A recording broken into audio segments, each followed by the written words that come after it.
오늘 우리가 인생을 살아가면서 생각지도 않는 고통과 고난과 역경이 올 때가 있습니다.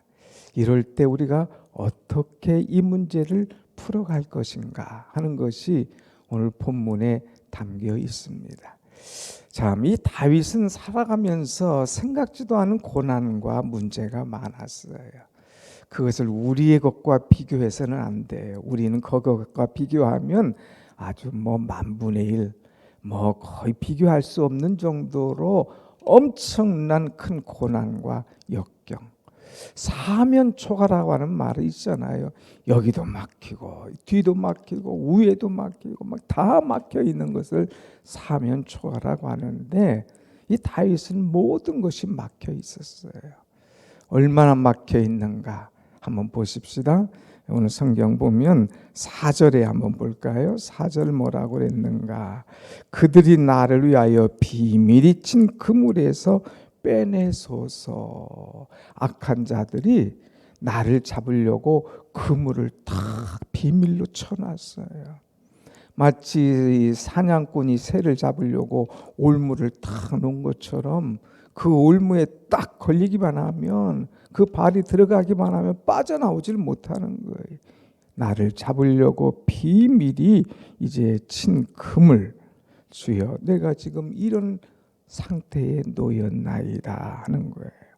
또 9절 말씀 보면 뭐라고 말합니까? 여호와여 내가 고통 중에 있사오니 내게 은혜를 베푸소서. 내가 근심 때문에 눈과 영혼과 몸이 쇠하였나이다. 얼마나 마음이 근심이 오는지, 걱정과 염려가 오는지, 이것 때문에 눈이 쇠하고 영혼, 몸이 다 쇠하였나이다. 여러분, 근심이 오면 잠을 못 자잖아요. 그러다 보면은 막 쇠해지는 거예요. 눈이 빠지는 것 같고 영혼, 몸이 다 녹아지는 것 같은 그런 고통, 그런 막 죽을 상태에 이르는 것 같은 그런 어려움이에요. 더 나가서 12절 말씀 봅니다. 12절 시작. 내가 잊어버린 바 됨이 죽은 자를 내 마음에 두지 아니한 같고 깨어진 그릇과 같으니이다. 내가 지금 깨진 그릇과 같다. 그릇을 쨍그랑하고 깨져버렸다 이거예요. 아무 쓸데없는 거잖아요. 주여 내 마음이, 주여 내 육체가 지금 깨진 그릇처럼 이제 참 힘들고 어렵습니다. 주님 나를 버리신 것처럼 나는 깨진 존재 같은 그런 몸입니다 하는 얘기예요. 그 다음에 13절 또 하나 있죠. 13절 내가 무리의 비방을 들었으므로 사방이 두려움으로 감싸였나이다.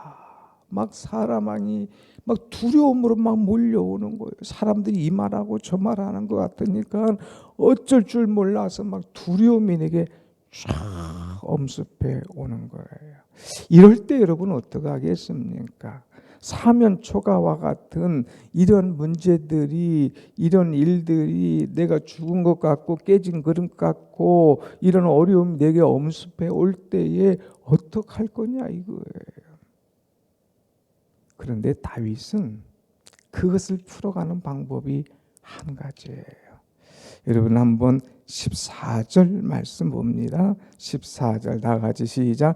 여호와여 그러하여도 나는 주께 의지하고 말하기를 주는 내 하나님이시라 하였나이다. 아멘. 그러하여도 사면초가 같고 사람들이 뭐라 해도 내 근심덩어리가 커도 내가 깨진 그릇 같고 나를 잡으려고 올무에 놓는다 할지라도 난 이것을 푸는 방법은 하나님만을 의지하겠습니다.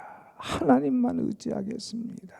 여호와여 그러하여도, 이것이 중요한 거예요. 한번 같이 합시다. 여호와여 그러하여도 어떤 상황이 내게 와도, 어떤 문제가 내게 와도 나는 하나님만을 의지하겠습니다. 하나님이 이 문제를 해결해 주실 권능 있는 분이심을 나는 믿습니다 하면서 하나님의 절대 절대 주권을 인정하고 의지하는 그 모습을 우리는 볼 수가 있습니다. 여러분, 환경이 어떻든 사람이 어떻든 주변이 어떻든 어떤 문제가 내게 생겨든 그거 바라보면 우리는 낙심할 것밖에 없어요. 하나님 바라봐야 돼요. 하나님을 의지하면 하나님께서 순식간에 해결도 해주시고, 하나님을 의지하면 하나님께서 내 마음에 감동도 주시고, 모든 것을 하나님께서 은혜로, 그야말로 하나님을 사랑하면 하나님께서 합력하여 선을 이루어 주시는 은혜를 우리에게 주실 줄로 믿습니다. 아멘. 그래서 전적으로 하나님, 모든 상황이 막혀 있어도 나는 하나님만을 바라보겠습니다. 나는 하나님만 의지하겠습니다 하는 간절한 기도가 담겨 있죠. 그러면서도 더 나아가서 중요한 것, 네 어떤 어려운 상황이 와도 하나님이, 나는 하나님의 주권을 믿고 하나님만 의지하겠습니다 하고요. 그 다음에 하나 더 아주 우리에게 감동을 주고 우리에게 귀감을 주는, 우리의 기도 제목을 주는 말씀이 있어요. 한번 15절 말씀 봅니다. 15절 시작. 나의 앞날이 주의 손에 있사오니, 나의 앞날이 주님의 손에 있사오니. 사람들이 뭐라 해도, 내 지금 형편이 이래도 나는 지금 보지 않겠습니다. 나의 앞날을 보고 나가겠습니다. 나의 앞날은 오직 주님의 손에 있습니다. 주님의 손에 있습니다. 사람들은 나를 잡으려고 이제 올무를 놓고 나를 꽉 붙잡을지라도 하나님의 손에 내가 있으니 나는 자유할 겁니다. 나는 두려움이 없습니다. 나는 미래를 향하여 나아가겠습니다 하는 거예요. 그런데 여기를, 이 말씀을 그 앞에 있던 이 그 구성경에서는 뭐라고 했느냐? 나의 시대가 주님의 손에 있사오니, 그렇게 표현을 했어요. 나의 앞날이, 나의 시대가, 나의 미래가 주님의 손에 있다고 하는 거예요. 여러분, 우리는 기도하는 사람 아닙니까? 기도하는 사람이 전적으로 신뢰하고 믿고 나가는 것은 나의 앞날이, 나의 시대가, 우리 가정이, 우리의 자녀가 주님의 손에 있는 줄로 믿습니다 하고 기도할 때에, 여러분 기도한 대로 하나님께서 여러분의 시대를 열어주실 줄로 믿습니다. 아멘. 우리의 시대는 하나님의 손에 있습니다. 나의 앞날이 주님의 손에 있다고 하는 거예요. 주님께서 열어주시면 안 될 것이 없는 거예요. 주님께서 풀어주시면 자유함이 있는 거예요. 주님께서 허락하시면 모든 것들이 은혜가 있는 거예요. 그렇기 때문에 우리는 나의 시대를 놓고 기도해야 됩니다. 내가 볼 때는 하나님 지금입니다, 지금 때가 됐습니다 하지만은 하나님의 때가 있는 거예요. 그러니까 하나님의 때를 기다리면서 하나님의 시대를 기다릴 수 있는 그런 신앙. 내 생명이 주님의 손에 있습니다. 원수들은 나를 잡으려고 올무를 쳐놓지만 그러나 하나님께서 내 생명을 주관하시기 때문에 그것과 관계없는 줄로 믿습니다 하면서 내 생명이 주님 앞에 있음을 우리는 확실히 믿고 나가야 됩니다. 나의 시대, 나의 앞날, 심지어는 마틴 루터는 이것을 나의 운명이라고 그랬어요. 내 운명, 내 모든 것은 하나님의 손에 있다 이거예요. 우리의 생사복을 주장하시는 하나님의 손에 모든 것이 달려있다는 확신을 가지고 나갔습니다. 다시 한번 합시다. 나의 시대가 주님 앞에 있습니다. 나의 모든 시대, 나의 앞날이 주님의 손에 있습니다 하고 우리는 고백하며 나아가는 신앙, 이것이 귀하죠. 그래서 그것을 알기 때문에 15절 후반절에 주여 나를 구원하여 주옵소서. 나의 앞날을 주관하신 하나님, 나를 건져 주시옵소서. 건져 달라고 그랬어요. 16절에는 주의 얼굴을 주의 종에게 비추시고 주의 사랑하심으로 나를 구원하소서. 주의 얼굴을 나에게 비춰주세요. 주여 나를 구원해 주세요. 나의 앞날이 주님의 손에 있사오니 주여 모든 것을 열어 주시옵소서 하는 그런 간절한 기도를 두고 있죠. 그러면서 다윗이 믿는 것이 하나가 또 있었습니다. 그것이 뭐냐? 19절 말씀 한번 같이 봅니다. 19절 시작.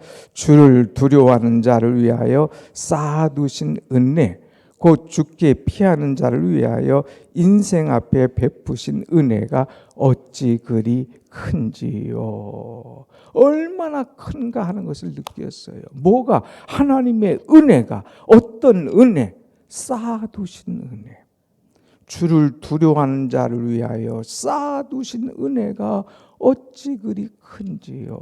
그러는 거예요. 여러분, 우리가 기도하면 우리가 기도하는 거 다 허사가 되는 게 아니에요.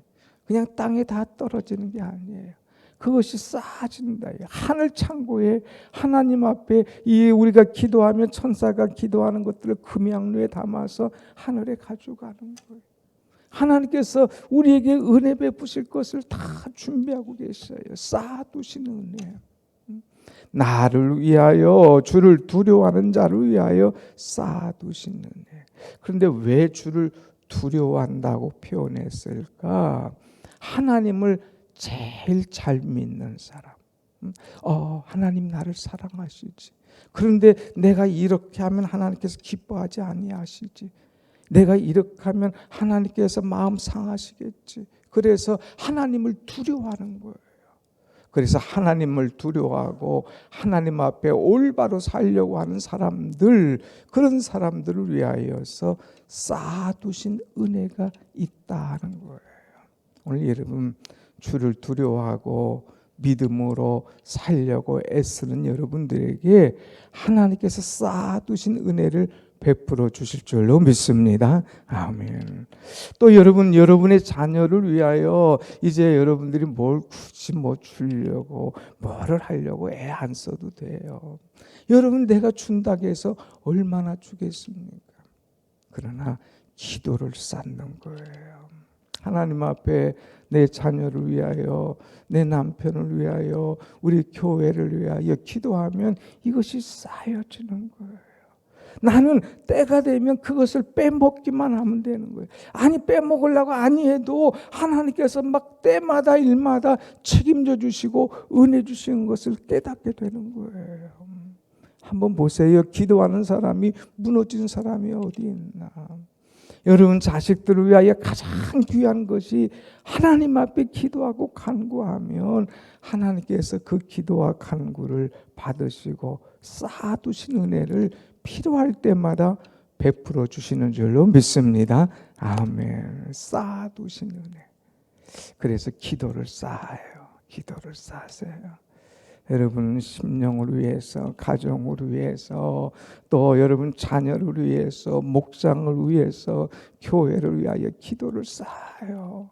하나님 앞에 기도를 쌓은 건 헛된 것이 하나도 없는 거예요. 그래서 은혜의 기도를 쌓고 쌓는 사람. 그러면 하나님께서 책임지신다니까요. 하나님께서 그를 위하여 은혜를 베풀어 주신다니까요. 쌓아두세요. 마음껏 쌓아두시면 하나님께서 축복하시는 것을 보게 돼요. 사람들이 어떤 또 주변에 갔더니 친한 목회자들이 얘기해요. 야, 박 목사, 너는 참 어떻게 근심도 없고 걱정도 없고 그렇게 은혜 가운데 사나. 근데 한 친구는 저를 아는 친구가 있어요. 다 이 친구 아버지가 쌓아놓으신 은혜야. 아버지가 쌓아두신 그 복을 이 친구가 다 받는 거야. 사실이거든요. 저희 아버지는 늘 기도로 쌓았어요. 세 가지밖에 몰라요. 하나님, 교회, 주의 종, 그것을 늘 생각하며 그 중심으로 살았어요. 그러니까 그 은혜 쌓아놓으신 것을 가만히 있는 저에게, 자녀들에게 다 그 쌓아둔 것이 복으로 오더라고요. 여러분 자녀들이 잘 되길 바랍니까? 다른 거 없어요. 기도를 쌓으세요. 하나님 중심으로, 교회 중심으로 나아갈 때에 하나님께서 그 은혜를 준비하는 것들을 여러분에게 부어주실 줄로 믿습니다. 아멘. 그래서 여기 오늘 보면 21절 가서 여호와를 찬송할지어다. 또 이제 22절 보면 여호와께서 내가 부르짖을 때에 내 간구한 소리를 들으셨나이다. 처음에는 주여 내가 꽉꽉 막혔습니다. 두렵습니다. 이제 내가 깨진 그릇 같습니다 하다가 마지막에는 여호와를 찬송해라. 감사해라. 쌓아두신 은혜가 얼마나 큰지 모른다는 이 고백을 가지고 있죠. 그러면서 23절 한번 같이 읽겠습니다. 시작. 너희 모든 성도들아 여호와를 사랑하라. 여호와께서 진실한 자를 보호하시고 교만하게 행하는 자에게 엄중히 갚으시느니라. 하나님을 사랑해. 그러면 돼. 하나님은 쌓아두신 은혜를 우리에게 베푸시려는 분이야. 그 하나님을 사랑해. 그 하나님 앞에 마음을 쏟아. 그 하나님만 바라봐. 그 하나님만 사랑해. 그러면 하나님께서 모든 자들을 보호하시고 책임져 주시오. 그러면서 24절 보고 마칩시다. 24절 시작. 여호와를 바라는 너희들아 강하고 담대하라. 여호와를 바라는 너희들. 오늘 뭐 바라고 나왔니? 여호와 바라보고 나왔잖아. 여호와 바라보고 나오는 성도들아 강하고 담대해.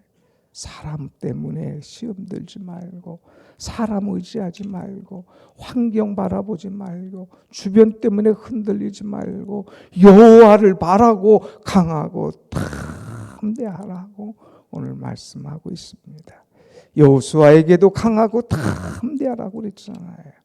오늘 여러분 하루 종일 살면서 어떤 일이 있어도 흔들림이 없이 강하고 담대한 믿음의 용사, 기도로 승리하는 여러분이 되시기를 축원합니다. 아멘. 기도하겠습니다.